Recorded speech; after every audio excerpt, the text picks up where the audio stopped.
और अब बात भालुओं के उस आतंक की जो जापान में दिखाई दे रहा है। खतरनाक भालू जापान में इस तरह से शिकार कर रहे हैं कि लोगों को बचाने के लिए सरकार को स्पेशल फोर्स की तैनाती करनी पड़ी है।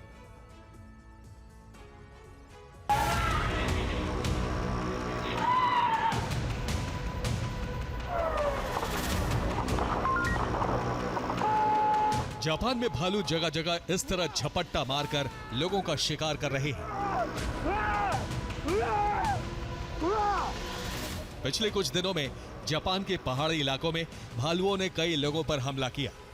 जापान में भालुओं का आतंक ऐसा है कि लोगों का घर से बाहर निकलना मुश्किल हो गया है।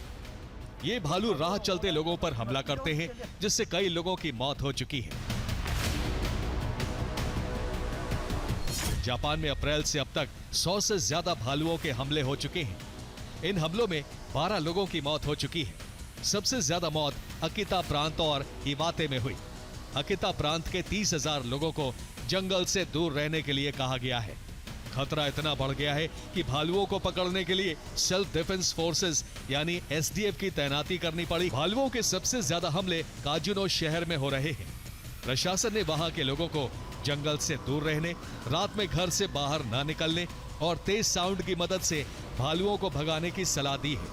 सिर्फ फोर्स ही नहीं बल्कि भालुओं को मारने के लिए ट्रेंड शिकारियों की तैनाती की गई है। सवाल यह है कि जापान में अचानक भालुओं के हमले क्यों बढ़ गए हैं? वहां की सरकार के मुताबिक जंगलों के क्षेत्र कम हो रहे हैं। बचे हुए जंगलों में भालुओं को पर्याप्त भोजन नहीं मिल पाता, इसलिए वो खाने की तलाश में आबादी वाले इलाकों की ओर आ रहे हैं।